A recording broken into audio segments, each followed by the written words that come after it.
એને જોઈને મોં ન મુચકોડવું, સંબંધીની પણ સેવા કરવી.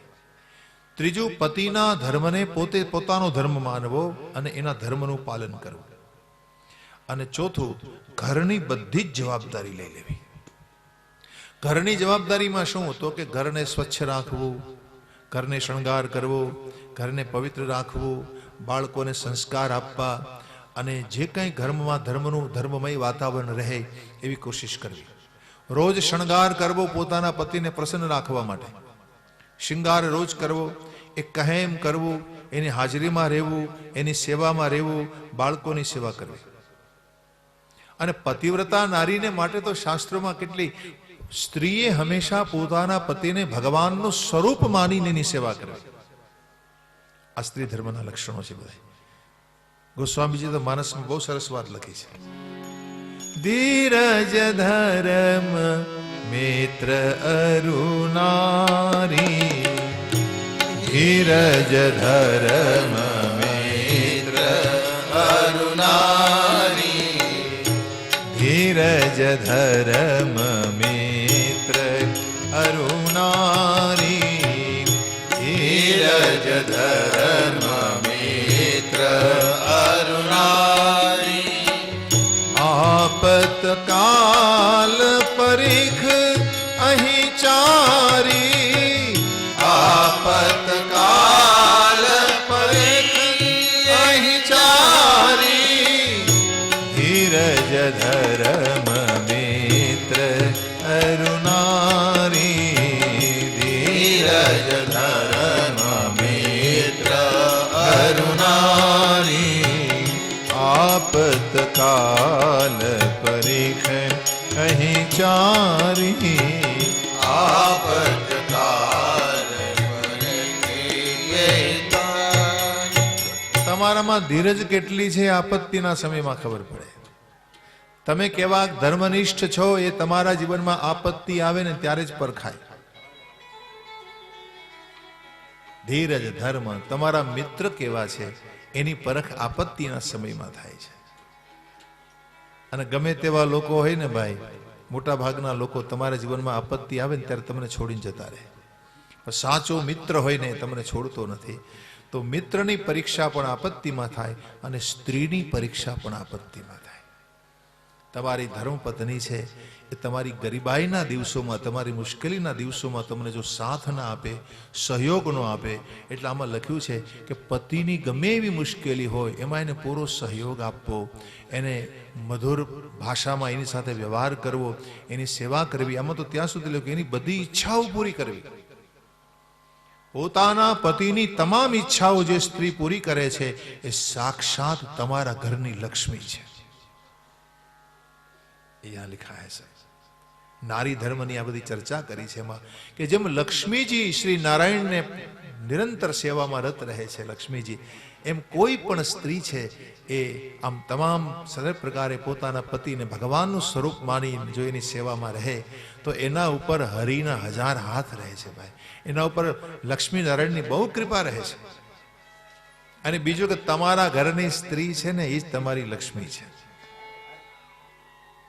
या श्री स्वयं सुकृतिनां भवनेस्वलक्ष्मी पापात्मनां कृतदयां हृदयेश बुद्धि श्रद्धा सतां कुलजनं प्रभवस्य लज्जा तं त्वानतास्म परिपालय देवी विश्वं तं त्वानतास्म परिपालय देवी विश्वं.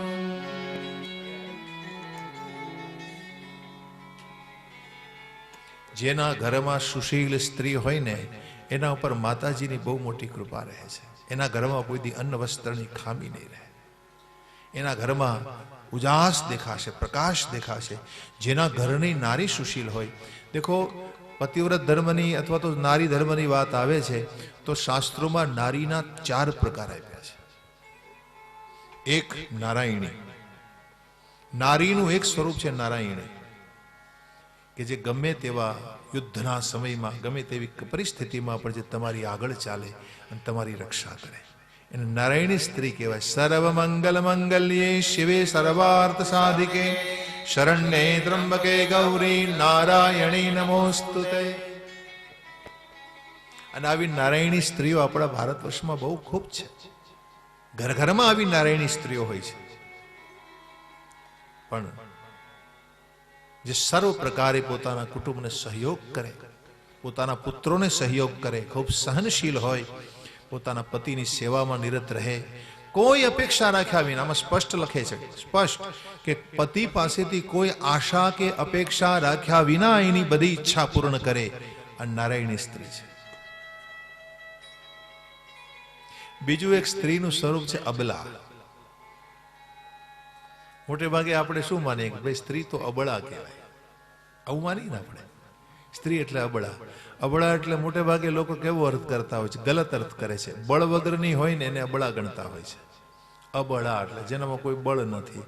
પણ અબળાનો અર્થ તમે બરાબર સમજો. અબળા એટલે શું?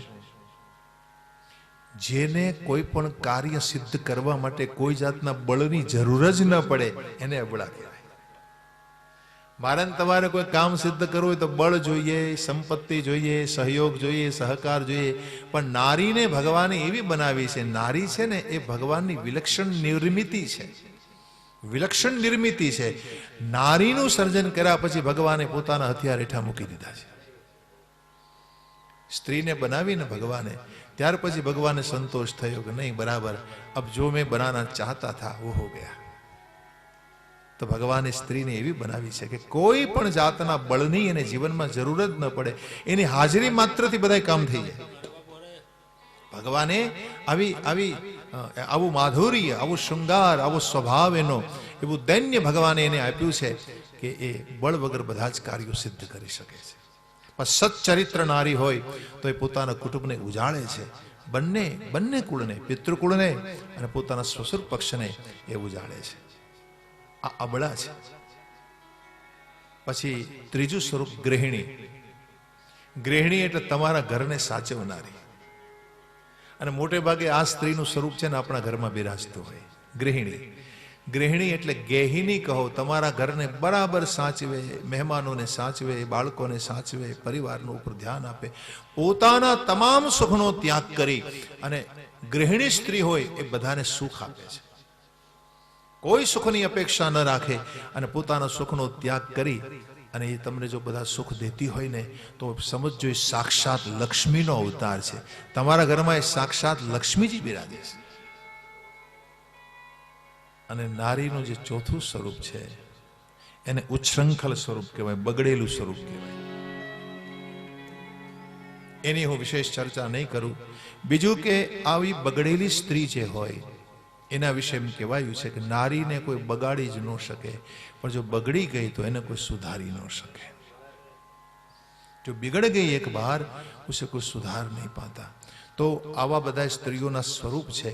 પરંતુ જે નારી ધર્મને અનુકૂળ રહે છે, પોતાના પતિને ભગવાન માનીને સેવા કરે છે, તો આમાં જે ધર્મની ચર્ચા કરી મેં આપની આગળ આ બધી વાતો મૂકી, 3-4 શ્લોકમાં એ બધી ચર્ચા છે.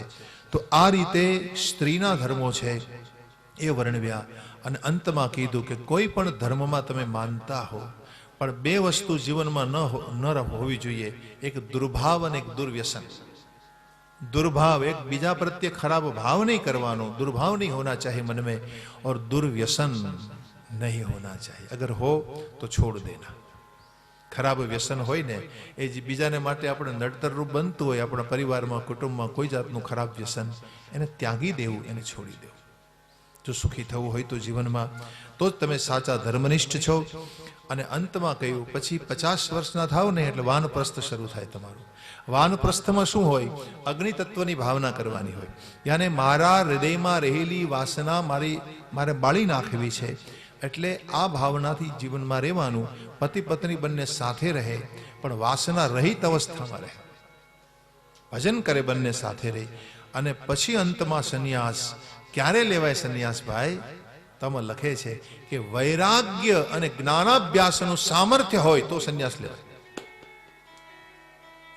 તમારા જીવનમાં વૈરાગ્ય હોય, તીવ્ર વૈરાગ્ય, અને જ્ઞાનનો અભ્યાસ કરવાનું સામર્થ્ય હોવું જોઈએ. સંન્યાસીએ જ્ઞાનાભ્યાસ કરવો પડે છે, ત્યારે સંન્યાસ લેવાય. આમાં તો સંન્યાસીના બહુ સુંદર લક્ષણો લખ્યા છે. સંન્યાસી કેવો હોય? સંન્યાસી વ્યવહાર તો અનિર્વચનીય હોય છે. વ્યવહારની દ્રષ્ટિએ મૂંગો હોય, મૌન હોય, કંઈ નહીં બોલે, એ કંઈ સૂચન નહીં કરે. આમાં ભાગવતમાં તો સંન્યાસીને ઉપદેશ કરવાની પણ મનાઈ છે, સંન્યાસીને બોલવાની જ મનાઈ છે. હવે બોલે જ નહીં કાંઈ, બસ મૌન રહે, ન કોઈને સલાહ આપે, ન કોઈ સૂચન કરે. તો વ્યવહાર તો અનિર્વચનીય છે.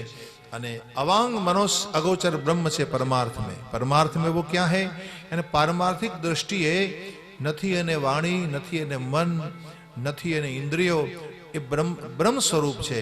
यानी सन्यासी साक्षात प्रगट ब्रह्म है परमार्थ में. वो कुछ बोलता नहीं है, बस देखता रहता है, साक्षी भाव से. એટલે मेरे भाई बहन, हमारे ब्राह्मणों ने तुम पूछो कि तुम्हारा गुरु कौन? हमारा गुरु सन्यासी. ब्राह्मण जगत गुरु है, ब्राह्मण गुरु सन्यासी होता है. ऐसा कोई सुपात्र सन्यासी हो तो वो हमारा गुरु है, क्योंकि वो ब्रह्म है. तो આવો આ સંન્યાસ જેણે ધારણ કર્યો હોય છે એને જીવનમાં દરેક પ્રકારનું અવધૂતી સુખ મળે છે. નારદજીને યુધિષ્ઠિરે પૂછ્યું કે સંન્યાસીને સુખ મળે છે, પરંતુ આવું સુખ સંસારમાં રહેતા રહેતા મળે છે? સાચું સુખ સંસારીને મળે? એટલે નારદજી કહે, દેખો યુધિષ્ઠિર, અસલમાં તો સાચો સુખી તો અવધૂત જ હોય, પરંતુ તમારે એવું સુખ મેળવવું હોય તમારા ઘરમાં રહેતા રહેતા તમે મેળવી શકો છો. કેમ? તો કે એક વાત સમજો, आदमी वो घर में रहे लेकिन भगवान को अगर पाना चाहते हैं तो उसको छोड़ने की तैयारी रखना है. भगवान को वो पाना चाहते हैं लेकिन कुछ छोड़ना नहीं चाहता, ये ठीक नहीं माना गया. परमात्मा ने जो मेळववा होय तो एने त्यागनी तैयारी राखे. જ્યારે પણ છોડવાની સમય આવે तो छोड़ देना है, सब त्याग देना है. तो वो छोड़ दे और वासुदेव को अर्पण करे. જે કંઈ હોય એમની પાસે વાસુદેવને અર્પણ કરે. ત્રીજું, સત્સંગ કભી ન છોડે. रोज सत्संग किया करो, रोज सत्संग एक दिन भी नहीं छोड़ना चाहिए. सत्संग कभी न छोड़े. भगवान की कथा का श्रवण करे. किस श्रद्धा से कि मैं साक्षात अमृत पी रहा हूं और इस भाव से भगवान की कथा को सुने. अमृत पान कर रहा है इस भाव से. सत्संग से क्या होता है? आसक्ति छूटती है. તમે રોજ સત્સંગ કરશો ને તો તમારી આસક્તિ છૂટે છે. શ્રી રામ જય રામ જય જય રામ करे. सत्संग का मतलब है भगवान से जुड़े रहना, यानी भगवान से अनुरक्त रहना. परमात्मा साथे जोड़ाયેલા રહો અને સાથે સાથે વિરક્ત પણ રહો. સત્સંગ બે કામ કરે છે કે ઈશ્વર સાથે તમે જોડાયેલા રહો અને સાથે સાથે વિરક્ત રહો. ભલે ઘરમાં તમે રહેતા હો, ઘરમાં રહેતા રહેતા સત્સંગ કરો અને પછી તો કે સંબંધીની બહુ ચિંતા ન કરો. સંબંધી છે ને એની મેળે છૂટી જવાના છે, એને છોડવાની જરૂર નહીં પડે. જેવી રીતે માર્ગમાં જતા હો ને એક પછી એક ઠેકાણા કેમ છૂટતા જાય તમારા. કોઈ નૌકામાં બેઠા હો તમે અને નૌકામાં યમુનાના પ્રવાહમાં, ગંગાના પ્રવાહમાં નૌકા વિહાર કરતા હો અને એક પછી ઘાટ કેમ છૂટવા લાગે, એમ સંબંધી એની મેળે બધા છૂટવા લાગશે. કાલના પ્રવાહમાં મનુષ્યનું બધું છૂટી જાય છે, એ બધું ભૂલી જાય છે. तो करना क्या है? भूलना तो है सब कुछ. क्या करना है? सबको याद रखना है क्या? भूलना है सब कुछ. એ ધીરે ધીરે છે ને બધું ભૂલવાનું છે મેરે ભાઈ બહેન. અને માણસને એટલે તો ભગવાને એવું બનાવ્યું છે કે ધીમે ધીમે એની મગજ શક્તિ નબળી પડે છે તો ભૂલવા લાગે છે બધું. એને ભૂલવું ન હોય તો ભૂલવું પડે છે. इसको भूलना नहीं है, फिर भी उसको भूलना पड़ता है. બ્રેન તમારું નબળું પડવા લાગે જેમ જેમ સમય વીતે એમ. એટલે કાળના પ્રવાહમાં બધું એની મેળે છૂટવા લાગે છે. બીજું વહુ હોય, દીકરા હોય, પરિવાર હોય એટલે બધા ભેગા મળીને રહેતા હો તો ઘરમાં વહુ દીકરા કે ને એમ બધું કરી દો. એ હા કહી દો બધાને, હા કહેતા શીખી જાઓ બસ. એ ના નહીં કહેવાની. જો વહુજીને તમે ના પાડશો તો વહુજી રિસાઈ જાય. તમારી સાથે સારો વ્યવહાર નહીં કરે. ભાઈ મારા મમ્મીએ ના કહી, મારા પપ્પાએ મને ના પાડી, તો હા કહેતા શીખી જાઓ. જેને હા કહેતા આવડી જાય ને સુખી થઈ જાય. હા બાપા, બધાને હા કહો તમે તો એ બધા રાજી થવાના છે. એટલે મમતા ન કરો ઘરમાં, કોઈ પરિવારમાં, કોઈ વ્યક્તિ, કોઈ સભ્યમાં. અને આપણું શરીર કેવું છે તો કે કચરો ભરવાનું કુડાદાન હે, એ સાધન હે. આમાં કચરો ભરેલો છે નકરો. અને જો કોઈ ઈચ્છે તો આનું ખાતર બનાવી લે, ખાતર બનાવે ને તો એ બીજાના કામમાં આવે. अगर कोई शरीर का खाद बना ले तो दूसरों को काम आएगा. तो ये शरीर से दूसरों की सेवा करो. અને મનુષ્યના સાચા ધર્મ કયા? તો કે રોજ સવારમાં વહેલું ઉઠવું, સ્નાન કરવું, જપ કરવા, હોમ કરવો, વ્રત કરવો, દેવ પૂજા કરવી અને બ્રાહ્મણ પૂજા કરવી. તો આટલા મનુષ્ય રોજના ધર્મ કરવા જોઈએ. જો આટલું તમે ન કરો તમે માણા નથી, તમે પશુ છો. आटलो तमे न करी सको तो आप मनुष्य नहीं माने जाएंगे, आप पशु कहलाएंगे.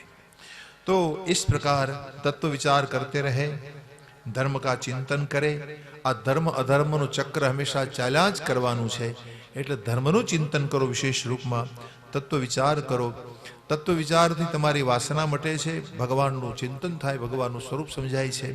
તત્વ વિદ્યાથી મોહ મટે છે. જેમ જેમ તમને તત્વનું ભાન થતું જાય તેમ તેમ તમારો મોહ મટતો જાય. અને આગળ કહે કે મહાપુરુષોના સંગમાં રહેવાની કોશિશ કરો. જ્ઞાની પુરુષો જે હોય એના સંગમાં રહો. અને મહાપુરુષોના સંગમાં રહેવાથી તમે દિવસે દિવસે તમારી ઉન્નતિ થવા લાગશે. ગમે તેવું વિઘન જીવનમાં આવે, મૌન થઈ જાઓ, મૂંગા થઈ જાઓ. મૂંગા થઈ મૌન રહીને ભગવત ચિંતન કરો. મૌન યોગથી તમામ વિઘન દૂર થાય છે. વિઘ્ન આવી જાય ને જીવનમાં કંઈ તો મૌન યોગથી દૂર થાય છે. અને બધાય વિઘન ઉપર જો કૃપા ગુરુની હોય ને તો તમને વિજય મળી જાય છે. કોઈ જાતનું વિઘન જીવનમાં આવે પણ જો ગુરુ કૃપા હોય, ગુરુ કૃપા से सब पर विजय मिल जाता है. और તમે કંઈ પણ સાધન કરતા હો, તમે સાધનોનું ફળ શું? વ્રત, તપ, દાન, જપ, બ્રહ્મ ભોજન, ભંડારા આદિ જે કંઈ તમે સાધન બધા કરો છો, ભગવત પ્રાપ્તિના સાધન છે આ બધા. તો આ તમે બધા કરતા હો એનું ફળ શું? ફળ છે દેખાડો નહીં, ફળ છે ઇન્દ્રિયો વશમાં રહે. આ કોઈ દેખાડવાની વસ્તુ નથી. ચાલો ભાઈ મેં આટલો ભંડારો કર્યો, મેં આટલું દાન કર્યું, મેં આટલું પુણ્ય કર્યું, મેં આવી કથા કરી. આ કોઈ દેખાડવાની વસ્તુ નથી. કોઈ भी साधन आप करें उसका फल है हमारी इंद्रिया वश में रहनी चाहिए. આ એનું ફળ છે. તમામ સાધનોનું એક જ ફળ છે. અને જ્યાં સુધી વાસના ન મટે ભાઈ, મનમાંથી વાસના ન નીકળે ત્યાં સુધી નામોચ્ચારણ કરતા રહો, કરતા રહો, કરતા રહો. हरि का नाम उच्चारण होता रहना चाहिए अपने घर में, अपनी जीवा पर निरंतर. લ્યો આવી આવી સરસ વાતો કરી છે ધર્મને માટે. અને આટલું કહી અને દેવર્ષિ નારદજીએ પોતાનું પ્રવચન સમાપ્ત કર્યું. 7મો સ્કંદ પૂરો થાય છે. 7મા સ્કંદને શ્રી ગુરુદેવજી ભગવાને ઉતિ લીલા કહી છે. ઉતય કર્મ વાસના, મતલબ એ છે કે કર્મની જંજાળમાં જે આપણું મન ડૂબેલું રહે છે એમાંથી કેમ એને છોડવું, એ ચાવીઓ આમાં બતાવવામાં આવી છે. ક્યાં સુધી કર્મની જંજાળમાં રહેશો તમે? કર્મની જંજાળમાં ફસાયેલા છો ભાઈ, ત્યાં સુધી તમે નવા નવા કર્મ બાંધ્યા જ કરશો. એટલે કેમ આમાંથી છૂટવું એની આ કથા સંભળાવવામાં આવી છે. કે તમારી જે અસદ વાસના છે એને સદવાસના તરફ કેમ લઈ જવી, એ વાત અહીં કહેવામાં આવી. અને હવે રાજા પૂછે છે, મહારાજ મને મન્વંતર લીલાની કથા સંભળાવો. સ્વાયંભુવસ્યેહ ગુરો વંશોયમ વિસ્તરાત શ્રુતઃ યત્ર વિશ્વસૃજામ સર્ગો મનુનન્યાવદસ્વનઃ યત્ર યત્ર હરેર્જન્મ કર્માણિ ચ મહીયસ ગૃણન્તિ કવયો બ્રહ્મન સ્થાનિનો વદ શૃણવતામ. અહીંયા પરીક્ષિત રાજા પૂછે છે, કહે છે, મહારાજ આપ મને મન્વંતર લીલાની કથા સંભળાવો. ભગવાને જેટલા જેટલા મનુ થયા એ મન્વંતરમાં હરિએ જે જે અવતારો ધારણ કર્યા છે, યત્ર યત્ર હરેર જન્મ કર્માણિ ચ મહીયસ, ભગવાને જેટલા જેટલા અવતારો લીધા અને ભગવાને જે કંઈ જન્મ કર્મ કર્યા, ભગવાનના કર્મો અલૌકિક છે. એ કથા એને મોટા મોટા કવિવરો પણ એના ગુણલા ગાય છે, એના ગુણગાન કરે છે. આ મને સંભળાવો મહારાજ. ઋષિવર સુખદેવજી ભગવાન કહે છે કે મેં આપને પહેલા મનુ સ્વયંભૂ મનુની કથા કહી. એ મનુ મહારાજની ત્યાં 3 દીકરીઓ થઈ, 2 પુત્રો થયા, એના પરિવારની તમને વિસ્તારથી કથા સંભળાવી. અને આ મનુ મહારાજ ઘણા વર્ષો સુધી રાજ સામ્રાજ્ય ચલાવ્યું અને જ્યારે પોતે વૃદ્ધ થયા એટલે સુનંદા નદીને કિનારે પધાર્યા. ત્યાં એણે 100 વર્ષ સુધી એક પગ ઉપર ઉભા રહીને તપસ્યા કરી. 100 વર્ષ સુધી તપસ્યા કરી. બોલો, આપણે 3 કલાકે બેહી શકતા નથી. હા, એ લાંબા ટૂંકા કરવા પડે. અને આણે ગડપણમાં વૃદ્ધાવસ્થા આવીને 100 વર્ષ સુધી સુનંદાયા વર્ષ શતમ પદે કેન ભુવમ સ્પૃશન, એક પગ ઉપર ઉભા રહી અને 100 વર્ષ સુધી તપ કર્યું. તપ્યમાનસ તતો ઘોરમ વિદ મનવાહ ભારત. તપસ્યા કરી મહારાજ મનુજીએ મંત્ર ઉપનિષદના મંત્રોથી. દેખો, આ મંત્રોનો ભાવ એ છે કે આ સંસારમાં આત્મા દરેક ઠેકાણે છે. પરમાત્માનો નિવાસ દરેકના હૃદયમાં છે. હૃદયરૂપી ગુફામાં છે, મારા હૃદયમાં છે. ભગવાને આત્મ પ્રકાશથી આ જગત ચલાવ્યું છે અને આ સંસારમાં અનેક ભોગ સામગ્રી બનાવ્યા. મનુજી કહે છે કે અત્યાર સુધી મહારાજ ભોગોમાં ડૂબેલો રહ્યો. ઘણા બધા વર્ષો સુધી હું ભોગમાં રહ્યા કર્યો મહારાજ, પણ હું તૃપ્ત ન થયો. પણ હવે મારે આપનું ભજન કરવું છે. હવે મને સમજાયું કે ભોગ સાચા નથી, ભક્તિ સાચી છે. એટલે તેન ત્યક્તેન ભુંજી થા મા ગૃદ્ધ કસ્ય સિદ્ધનમ. હવે મને સમજાયું કે ત્યાગીને ભોગવો. ભોગવવાની ના નથી ભાઈ. તમારી પાસે સંપદા ઘણી બધી હોય, પરંતુ એને ભોગવી શકો છો તમે. તમારું છે, તમે ભોગવો છો, તમારું કર્મ છે. પરંતુ એને ત્યાગીને ભોગવો, એને ત્યાગો અને એનો ભોગ કરો. યાને એનું દાન કરતા રહો, બીજાને માટે ઉપયોગી બનો, બીજાને માટે સહયોગી બનો અને એનો ભોગ કરો. અને જે વ્યક્તિ ત્યાગીને નથી ભોગવતો ને એને ગીધ કીધો. ગીધ એ ગીધ જેવો છે. આમાં ઉપનિષદ મા ગૃદ્ધ કસ્ય સિદ્ધનમ. गीत मत बनो. गीत એટલે કે लालची मत बनो. आपने जो एकत्र किया है वो आपका नहीं रहेगा. તમે ભેગું ગમે એટલું કર્યું હોય, તમારું છે, તમારું નથી રહેવાનું ભાઈ. તમે ભેગું કર્યું હોય, તમારા દીકરા તમારે ગયા પછી દારૂ પીશે, એ સંપદાનો દુરુપયોગ કરશે, ખોટે માર્ગે લઈ જશે. તમારે હાથે વાપરી જાણો ભાઈ. એટલે ગીધ મત બનો, લાલચી મત બનો. ગીધ લાલચું હોય. ગીધડું લાલચું કેવું હોય કે ભાઈ માંસનો ઢગલો પડ્યો હોય ને, અથવા તો કોઈ પણ માંસ ખાતું હોય ગીધ, તો પોતાના મુખમાં ટુકડો હોય ને તો બીજા ગીધના મુખમાં ખેંચવા દોડે. એના મુખમાં છે, પોતે ખાઈ રહ્યો છે, પછી છતાં બીજાના મુખમાંથી ખેંચવાની કોશિશ કરે. એને લાલચું કહેવાય. તો લાલચી મત બનો, ગીધ મત બનો, ત્યાગીને ભોગવો મહારાજ. આ રીતે આત્મલાભ પ્રાપ્ત કરવા માટે સ્તવન કરે છે મનુ મહારાજ. आत्मलाभेन पूर्णार्थो नाव सिदंति येनुतम. और इस प्रकार महाराज आत्मलाभ प्राप्त कर गए. પણ એ દરમિયાન શું થયું કે એમને અસુરો ખાવા માટે દોડ્યા. મનુજીને અસુરો ખાવા દોડ્યા ત્યારે ભગવાને એની રક્ષા કરી. દેખો, આ શું બતાવે છે કે તમે જ્યારે તપસ્યા કરો ત્યારે અસુરો તમારી આજુબાજુમાં હોય જ છે. અસુરો એટલે કે માણસ અસુર બનીને આવે અથવા સાચો અસુર આવે એવું નહીં. આસુરી વૃત્તિવાળા લોકો તમારું કામ બગાડે એને અસુર કહેવાય. આસુરી વૃત્તિવાળા લોકો આપણા પરિવારમાં જ હોય, આપણી સાથે જ હોય, આપણી આજુબાજુમાં જ હોય, અને એની સાથે તમારે કામ પડતું હોય પાછું. તો એ વિઘન છે એક પ્રકારનું. એટલે કોઈ પણ ધર્મ કાર્યમાં આવા અસુરો તમારી આજુબાજુમાં રહેવાના છે અને તમારું કામ બગાડવાના છે. પણ ભગવાન ત્યારે તમારી રક્ષા કરે છે. મનુ મહારાજની આ રીતે રક્ષા કરી. પહેલો મન્વંતર, પછી બીજા મન્વંતરને સ્વારોચિષ મનુ કહેવાય છે. પછી ત્રીજા મનુ આવ્યા ઉત્તમ, અને ચોથા મનુ આવ્યા ઉત્તમના ભાઈ તામસ. એ મન્વંતરમાં ભગવાન હરિનો અવતાર થયો. હરિમેદસ નામના ઋષિને ત્યાં હરિણી નામના પત્ની હતા. એના દ્વારા હરિ નામના ભગવાનનો અવતાર થયો કે જેણે ગજેન્દ્ર નામના હાથીનો ઉદ્ધાર કર્યો. महाराज ये कथा हमको सुना दीजिए. परीक्षित ने कहा, आसिद गिरिवरो राजन त्रिकूट इति विश्रुतं क्षीरोदेनावृत श्रीमान योजनायुतमुश्रितः.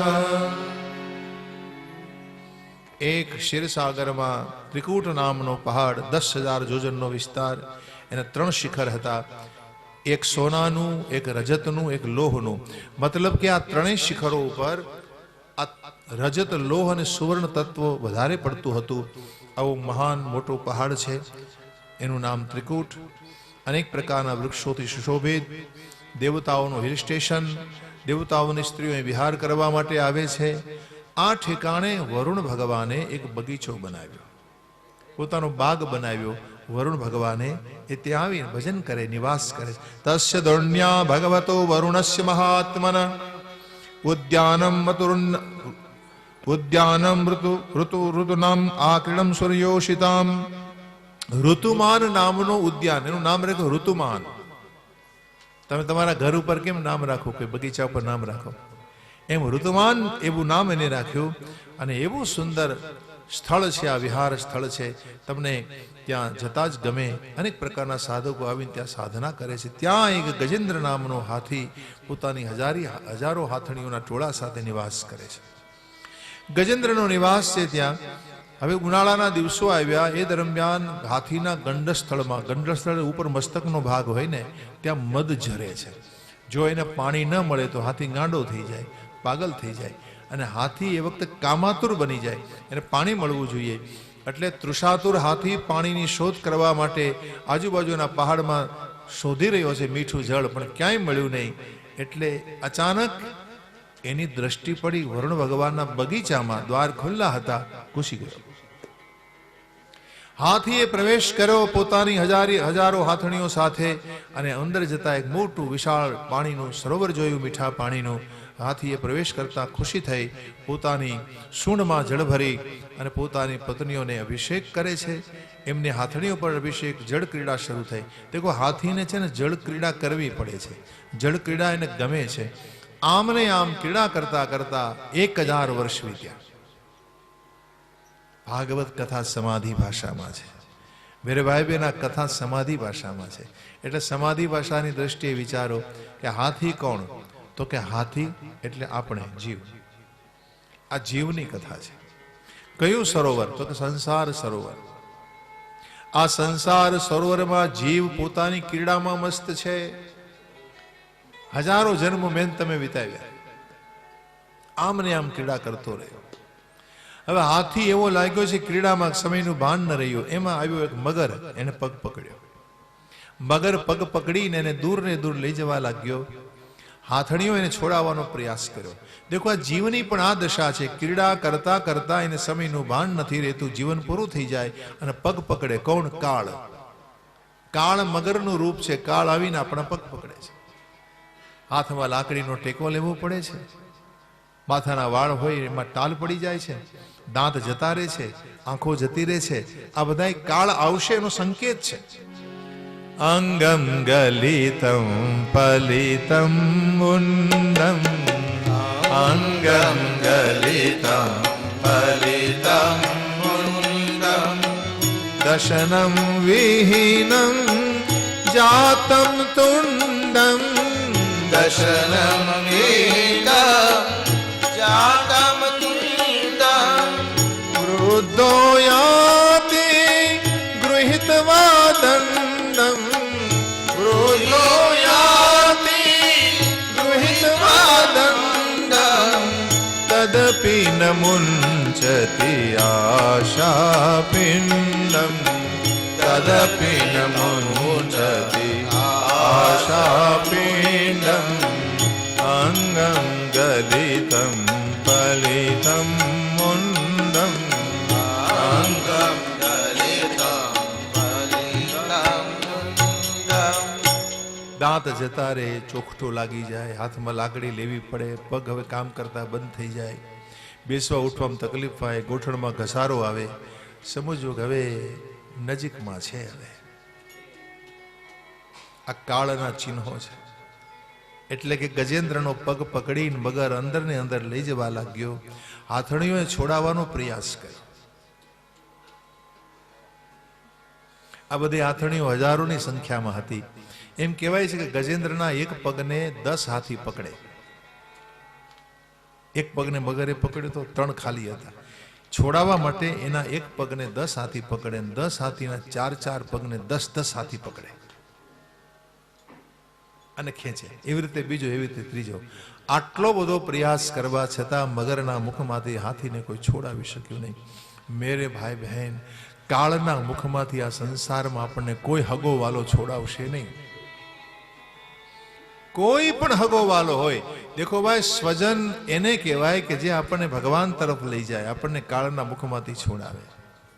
પછી પતિ હોય, પુત્ર હોય, પત્ની હોય, પરિવાર હોય, ગુરુ હોય, સ્વજન હોય, માતા હોય, પિતા હોય, પણ જો મૃત્યુના મુખમાંથી ન છોડાવે તો બધા એક જૂઠા છે, બધા નકામા છે. ભૂતના મુખમાંથી છોડાવે આપણને કોણ? તો કે શાસ્ત્ર, સદગુરુ, સંત. એના શરણે તમારે જવું પડે છે. આજ ગજેન્દ્રને લાગ્યું કે અરે રે, હવે મૃત્યુના મુખમાં છું, મારો કોઈ હવે બચાવનાર કોઈ પક્ષ નથી રહ્યો. આ બધા પરિવારજનો પ્રયાસ કરીને થાક્યા, કાંઠે કાંઠે જઈને ઉભા રહે. બાપા હવે ગયા, હવે ગયા, ભલે જતા, જવાનો ટાઈમ થઈ ગયો છે. હવે ગજેન્દ્રને લાગ્યું કે જબ પર સૂંઢ રહી જલ ઉપર તબ હરિનામ પુકાર્યો. જવ જેટલી સૂંઢ જલ ઉપર રહી ત્યારે એને હરિના નામનો પુકાર કર્યો.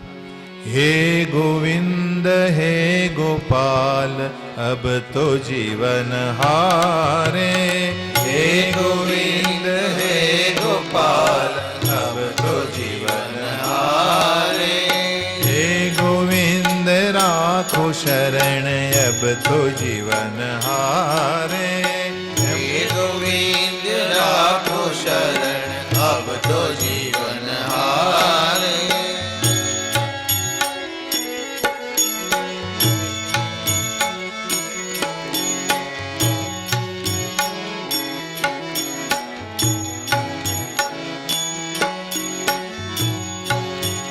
नीर रे नीर पीवन हेतु गयो सिंधु के किनारे. सिंधु बीच बसत ग्रास चरण ले पछारे. सिंधु बीच बसत ग्रास चरण ले पछारे. हे गोविंद हे गोपाल अब तो जीवन हारे.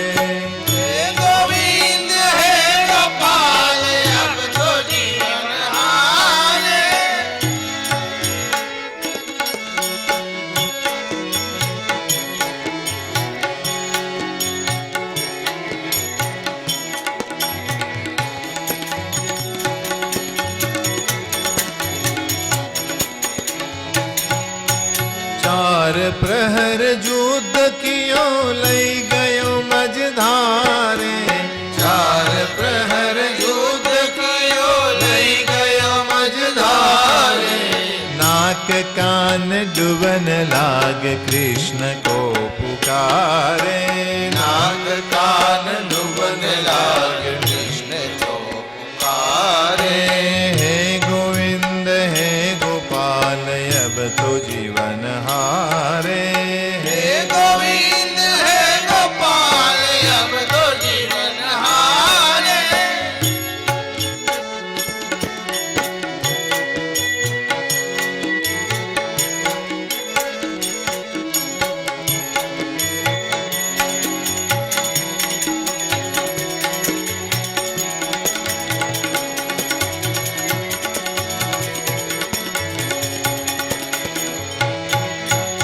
द्वारिका में शब्द गयो. द्वारिका में शब्द गयो शोर भयो भारे. द्वारिका में शब्द गयो शोर भयो भारे. शंख चक्र गदा पद्म गरुड़ लय सिधारे. शंख चक्र गदा पद्म गरुड़ लय सिधारे. हे गोविंद हे गोपाल अब तो जीवन हारे. हे गोविंद हे गोपाल अब तो जीवन हारे.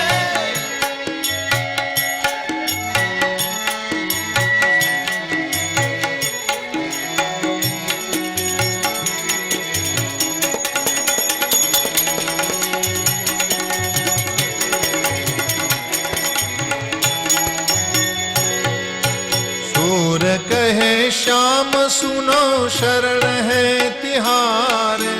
सूर कहे श्याम सुनो शरण है तिहारे. सूर शूर कहे श्याम सुनो, शूर कहे श्याम सुनो, शरण है तिहारे। शूर कहे श्याम सुनो, शरण है तिहारे। अब की बार, अब की बार, अब की बार पार करो नंद के दुलारे। अब की बार पार करो नंद के दुलारे। अब की बार पार करो नंद के दुलारे। अब की बार पार करो नंद के दुलारे। हे गोविंद है गोपाल अब तो जीवन हारे।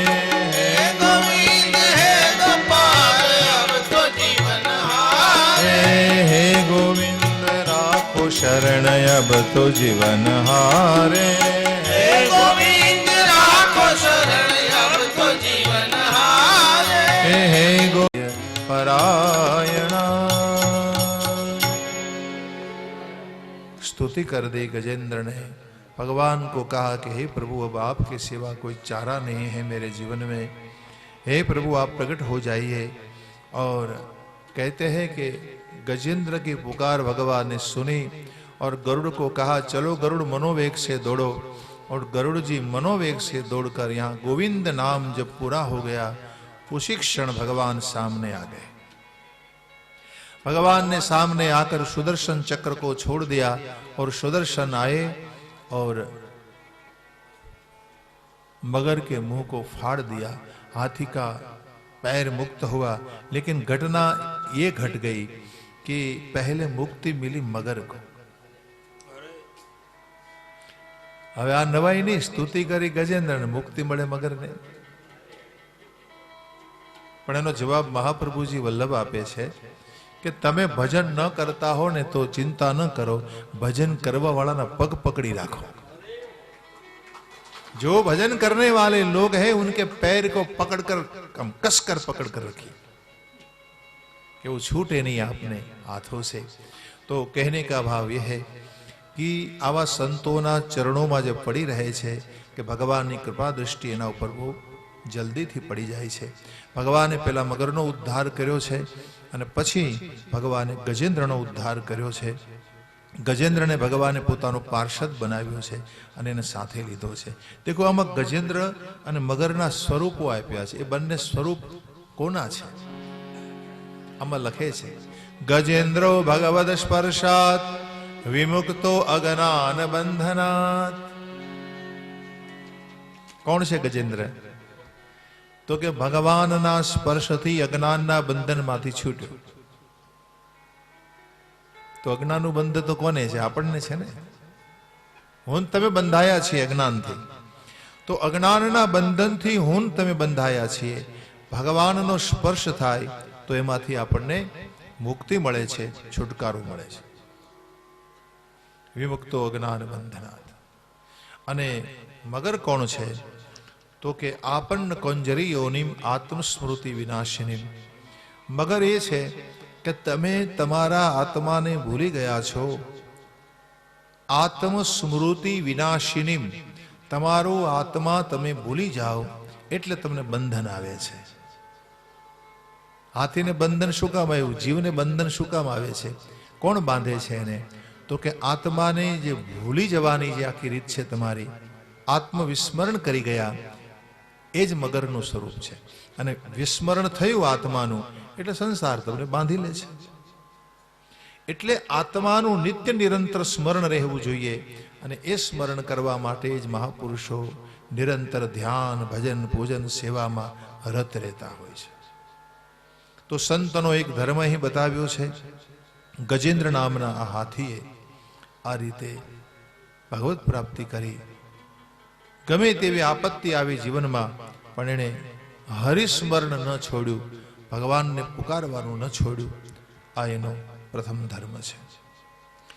ચોથા મન્વંતરમાં ભગવાને આ લીલા કરી અને હવે આવે છે પંચમ મન્વંતર. એનું નામ છે રેવત.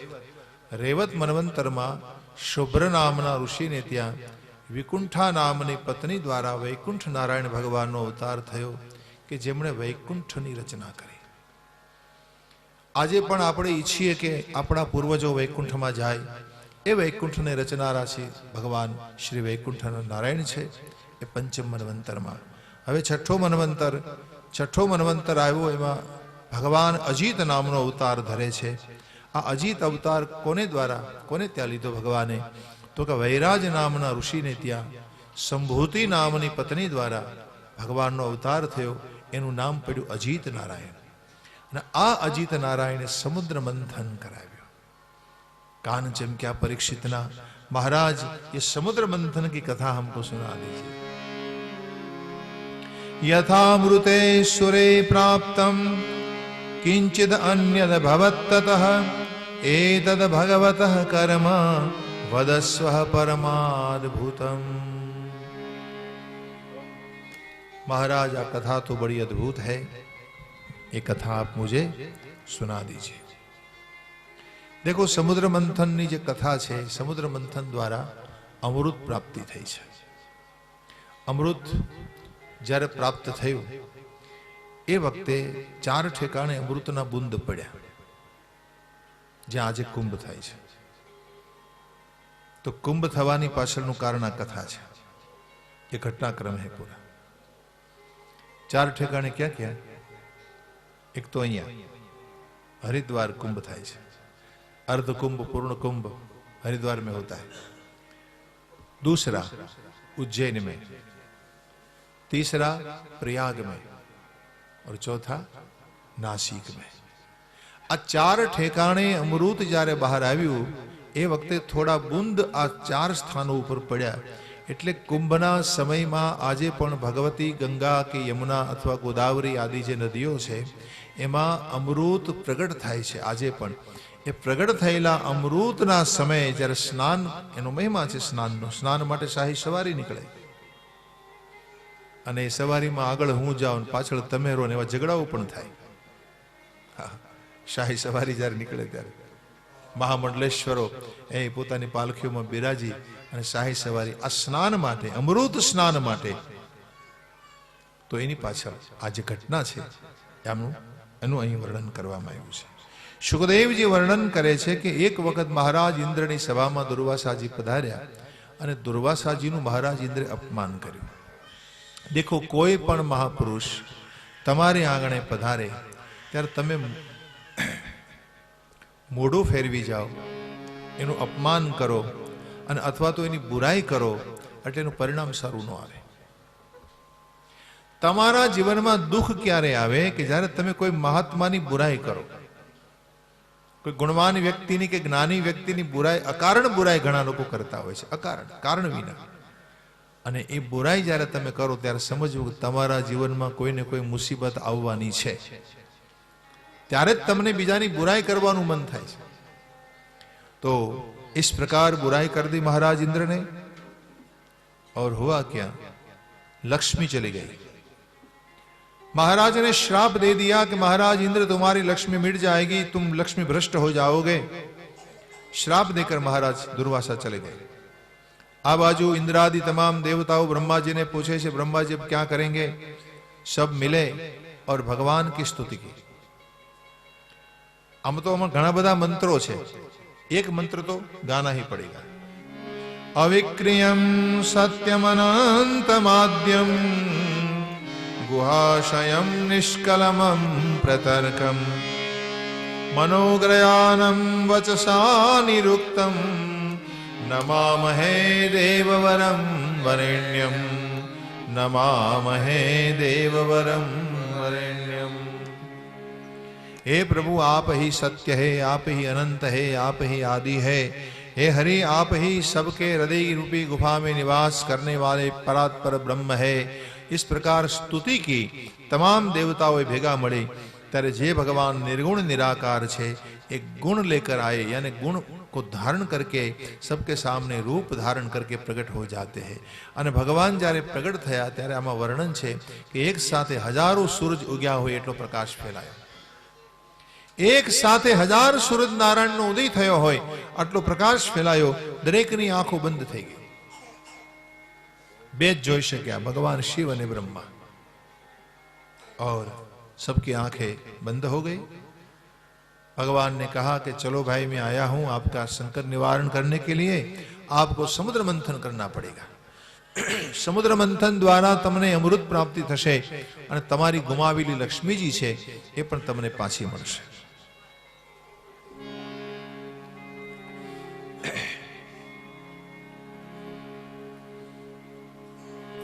ભગવાને ભગવાન બ્રહ્મા અને શંકરને કહ્યું કે સમુદ્ર મંથન જ્યારે તમે કરશો ત્યારે તમારે મથાણીની જરૂર પડશે। મથાણી એટલે રવૈયો, અને નેત્રાની આ કઈ રીત છે? કથા છે, આ તમાશો નથી। બાળક રોતું હોય તો એને બહાર લઈ જવાય આપણે, પણ કથામાં વિઘ્ન ન કરવું જોઈએ।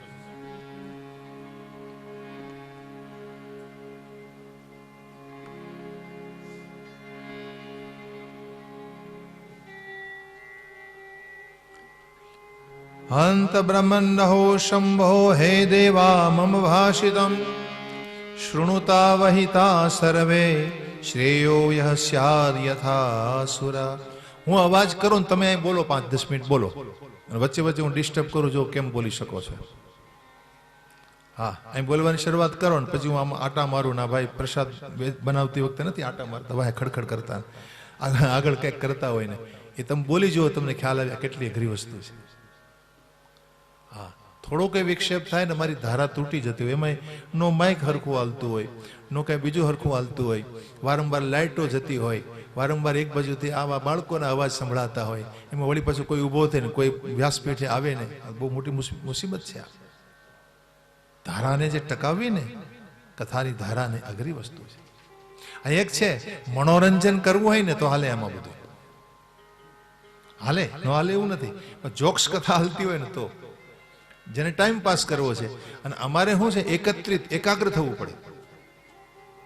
કથા કેવી હોય ને એટલે કોન્સન્ટ્રેશન રાખવું પડે, ને તો પછી આ તો તત્વચિંતન છે, મગજમાંથી બધું વ્યુ જાય।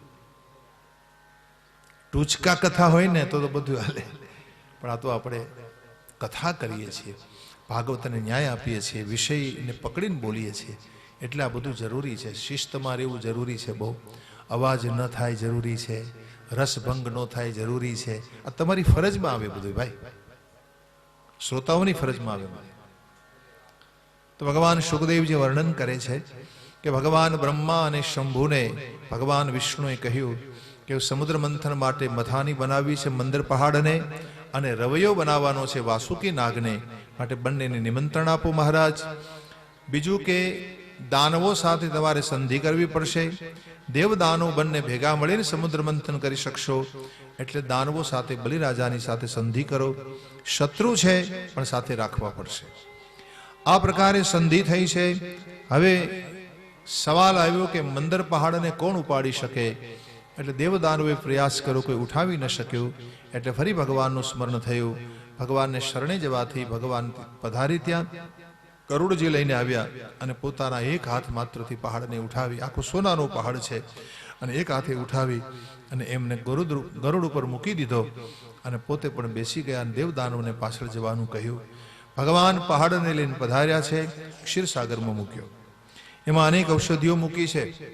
હવે નેતરા તરીકે વાસુકી નાગને નિમંત્રણ આપ્યું છે। वासुकी नेति के रूप में लपेट गया और मंथन का आरंभ हुआ।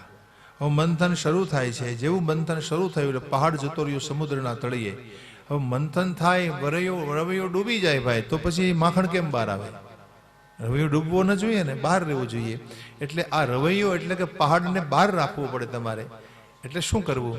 ભગવાને કહ્યું કે ભાઈ એ તો વિઘ્નેશે વિધિ તમારે કરવી જોઈએ, ભગવાન ગણેશની, કારણ કે તમે આવડું મોટું કામ લઈને બેઠા ને ગણેશને બેહાડ્યા। ગણેશ પૂજા પેલા કરવી જોઈએ, તો વિઘ્નેશની વિધિ કરો। અને જ્યાં વિધિ પૂરી થઈને ભગવાને તરત જ કાચબાનું રૂપ ધર્યું, કચ્છપ રૂપ ધર્યું છે। બોલો શ્રી કચ્છપ નારાયણ ભગવાન કી। વિલોક્ય વિઘ્નેશ વિધિમ તદેશ્વરો દુરંત વીર્યો વિતથા વિસંધે કૃતવાવપો કાચ્છપમદ્ભુતમ મહત પ્રવિશ્યતોયમ ગિરિમુજ્જહાર પ્રવિશ્યતોયમ ગિરિમુજ્જહાર. વિઘ્નેશની વિધિ થતા ભગવાને કચ્છપ રૂપ, મહાન રૂપ, અદ્ભુત રૂપ ધર્યું. ભગવાને મોટું બધું રૂપ, મોટું કાચબાનું રૂપ લીધું, જેની પીઠ 1,00,000 જોજનની હતી. આવા પહાડ ઉપર, આવી પીઠ ઉપર ભગવાને પહાડને પધરાવ્યો અને દદાર પૃષ્ઠૈન સ લક્ષ યોજન પસ્તીર્ણામ દ્વીપ એવા પરો મહાન. અને આ રીતે ભગવાન ઉપર ઉઠ્યા એટલે મથાની એટલે મંદર પહાડ ઉપર આવ્યો. અને હવે ફરીથી મંથન શરૂ થાય છે અને પહાડ ઘૂમી રહ્યો છે, ભગવાનની પીઠ ઉપર ઘૂમી રહ્યો છે. તો ભગવાનને આમાં કેવો અનુભવ થાય છે? આમાં લખે છે કે જેની પીઠમાં કોઈ ખુજલી કરતું હોય ને, તમને પીઠમાં મેલ જામ્યો ને કેમ ખંજવાળ આવે, કોઈ ખંજવાળે તો કેટલો આનંદ આવે, એમ ભગવાનને કોઈ ખંજવાળતું હોય ને એવો આનંદ આવી રહ્યો છે. ऐसा यहाँ पर लिखा गया है कि इस प्रकार तदावर्तनम मादि कच्छपो मैनेंग कंडु ने न प्रमेय. कंडु એટલે ખંજવાળનો રોગ. खंजवाल रोग तमने थयो है, कोई खंजवाड़े तो कितना आनंद आवे. वैसे भगवान की पीठ में ये पहाड़ घूम रहा है और प्रभु को आनंद मिल रहा है. હવે આવી રીતે પહાડ થોડી વાર ઘૂમ્યો ને ત્યાં શું થયું? થાકી ગયા દેવદાનો. આવડા મોટા પહાડને કોણ ઘુમાવી શકે? એટલે થાકી ગયા. હવે એટલા બધા થાક્યા તો હવે શું કરવું? કે હવે કામ તો શરૂ રાખવું પડે ને. એટલે ભગવાનને શરણે ગયા. પરમાત્માએ બધાને બળ આપ્યા, બળ અને વીર્ય આપ્યા. જો અહીંયા એક બહુ સરસ મજાનું રહસ્ય છે કે કોઈ પણ મોટું કામ લઈને તમે બેઠા હો કે સાધના કરતા હો કે ભગવાનને શરણે તમારે જવું હોય તો તમારે સતત પુરુષાર્થરત રહેવું પડે. સતત તમારે મહેનત કરતી જ રહેવી પડે. મહેનત કરતા કરતા તમે થાકી જવાના, અને થાકી જાઓ ત્યારે તમને શક્તિ કોણ આપે છે? ભગવાન આપે છે. ઘણી વાર નથી લોકો કહેતા કોઈ અમરનાથની યાત્રાએ ગયા હતા, ઘણી બધી મુસીબતો જીવનમાં આવી, પરંતુ ભગવાનનું સ્મરણ સતત શરૂ હતું ને ભગવાને થાકવા ન દીધા હો, ભગવાને આપણને મદદ કરી. એટલે આવી કોઈ પણ યાત્રામાં તમે નીકળ્યા હો, કોઈ પણ સાધને યાત્રા કરતા હો, તમે ભગવાનને પ્રાપ્ત કરવા માટેની યાત્રા તમારી થતી હોય, એમાં તમને ભગવાન થાકવા નહીં દે. એ હરિ તમને બળ આપ્યા જ કરે.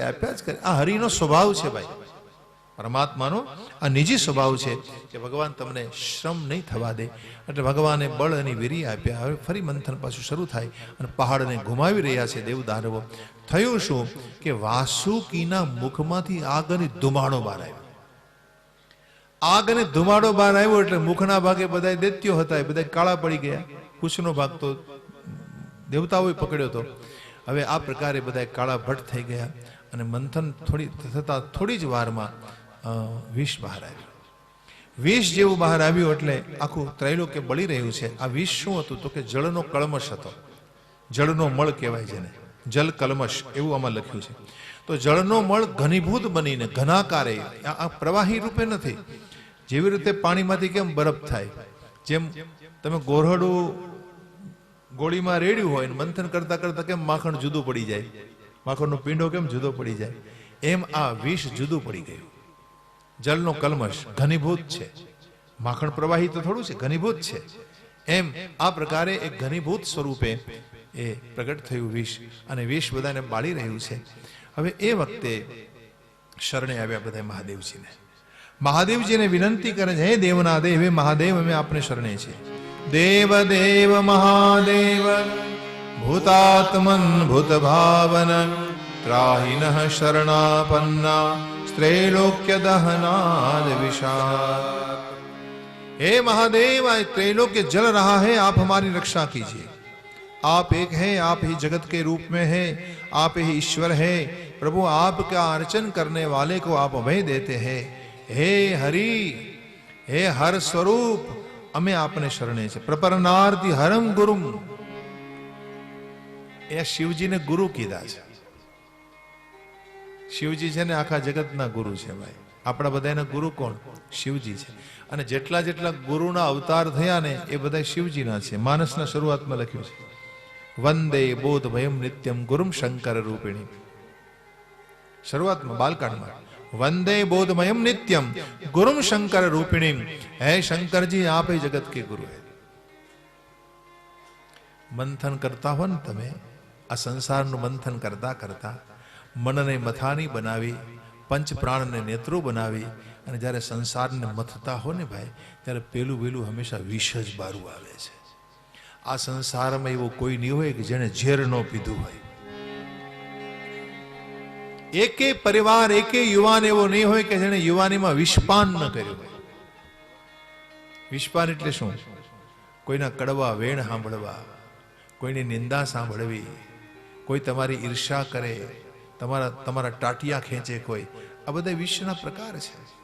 તમને પાડી નાખવાની કોશિશ કરે, તમને તમારી પ્રતિભાને તોડવાની કોશિશ કરે. જો આ બધા ઝેર છે, એક પ્રકારના ઝેર, અને આ બધું ઝેર છે ને માનવ મનમાંથી બહાર આવ્યું છે.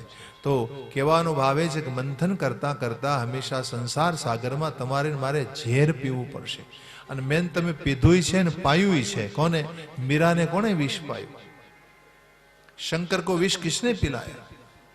हम सबने मिलकर पिलाया. તો આવા મહાપુરુષોને પણ વિષપાન કરવું પડ્યું છે. અને આવું જ્યારે વિષ પીવાનો વારો આવે ને ત્યારે ગુરુને શરણે જતા રહો. ગુરુજીને શરણે જાઓ. ગુરુજીને શરણે જવાથી વિષ નિવારણ થઈ જશે. દેખો ભગવાન શંકરજી વિષ નિવારણ કરવાના છે. શંકરજી બધાના ગુરુ છે. ભવાનીના શબ્દો સાંભળો માનસમાં. તોમ ત્રિભુવન ગુરુ વેદ બખાના, तुम त्रिभुवन गुरु वेद बखाना, आन जीव पावर को जाना, आन जीव पावर को जाना.